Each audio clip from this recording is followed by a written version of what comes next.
Nous sommes de retour dans les studios de 613 TV pour parler de la paracha Tetzavé et plus globalement de la médisance et aussi pour relativiser les événements qui nous touchent, les événements que nous envoie Akadosh Baruch Hu, puisque nous savons bien évidemment que tous les événements, toutes les choses qui nous arrivent, chaque petit élément de notre vie nous est envoyé par Akadosh Baruch Hu. Mais il faut le savoir, tous ces événements-là, et nous l'avons répété maintes fois dans nos émissions, tous ces événements-là sont positifs. Alors c'est vrai que des fois, nous n'arrivons pas à voir l'aspect positif dans telle ou telle contrariété, dans tel ou tel événement malheureux qui nous touche, mais il faut avoir confiance en Kadosh Baruch Hu et se dire que parfois nous arriverons à comprendre au bout de quelques jours, parfois au bout de quelques années, parfois nous n'arriverons jamais à évaluer et à comprendre l'aspect positif dans une information, un événement négatif qui nous touche, mais il faut avoir cette émouna, cette croyance en Akadosh Baruch Hu, que chaque chose, chaque élément qui nous envoie est malgré tout positif pour nous. Malgré tout, combien d'entre nous n'arrivons pas à ce stade-là? Parfois on dit mais oui mais Akadosh Baruch Hu ne m'aime pas. Parfois on dit oui mais Akadosh Baruch Hu m'envoie des épreuves que je ne peux pas supporter.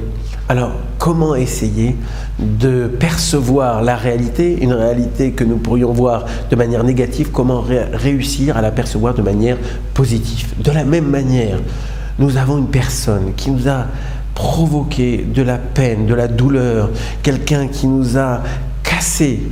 Comment, malgré tout, réussir à ne pas faire de médisance sur cette personne? Eh bien, on va essayer de répondre à cette question en lisant qu'est-ce qui est destiné pour les personnes qui doivent et qui font de la médisance, qui provoquent de la médisance.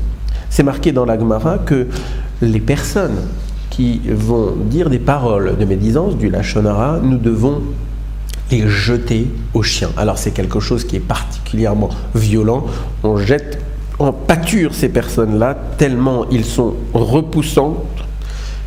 Eh bien pourquoi? Et pourquoi spécifiquement aux chiens? Alors c'est assez simple. Le chien en hébreu, ça s'appelle Kelev. Kelev, on peut le distinguer en Kulo Lev. Le chien Kelev, c'est en fait Kulo Lev, entièrement par le cœur. C'est quoi Kulo Lev? Ça veut dire que nous prenons chaque événement ou chaque information ou chaque chose qui nous touche vis-à-vis d'Akadosh Baruch Hu ou vis-à-vis de nos prochains, eh bien on le prend avec le cœur, on le prend à cœur. On ne voit que l'aspect émotionnel de chaque situation. Lorsqu'on prend émotionnellement chaque situation à cœur, alors à ce moment-là, nous n'arrivons pas à avoir suffisamment de recul pour relativiser l'événement qui nous a touchés. Et donc, c'est ainsi que cela nous pousse à faire du Lachon Hara lorsque c'est une personne qui nous a touchés ou à nier tous les bienfaits que nous a apportés Akadosh Baruch Hu si c'est un événement qui nous touche. Qu'est-ce que l'on doit faire? On doit essayer de prendre du recul. Lorsqu'on prend du recul vis-à-vis d'un événement ou vis-à-vis d'une parole d'un des individus qui nous entourent, à ce moment-là, on arrive à se calmer et à ce moment-là, on ne tombe pas ni dans le Lachon Hara ni dans la négation des bienfaits que nous apporte Akadosh Baruch Hu. Donc, le conseil que nous pouvons vous donner ici, chers téléspectateurs, c'est qu'à chaque événement, à chaque parole qui vous touche, avant de réagir, vous devez prendre du recul. 9 fois sur 10, cela vous empêchera de dire de la médisance. J'ai envie de critiquer telle ou telle personne. Mais avant de le faire, ce que je vais faire, c'est que je vais prendre du recul. J'attends 5 minutes, j'attends 10 minutes, j'attends une journée. Il y a une histoire comme ça d'une personne qui avait fait le vœu de ne jamais s'énerver que le lendemain d'un événement qui allait le toucher. Et comme ça, c'est ainsi qu'il est arrivé que cet individu-là a été marié avec une femme. Et à l'époque, pour subvenir aux besoins de la famille, on devait partir non seulement loin, mais surtout très très longtemps. Et donc lui, n'ayant plus d'argent, il a décidé de partir dans une contrée lointaine, et ceci pendant plusieurs années. Au bout d'une quinzaine d'années, il est revenu, et avant même de pouvoir s'adresser à son épouse, il a vu sa femme enlacer un homme.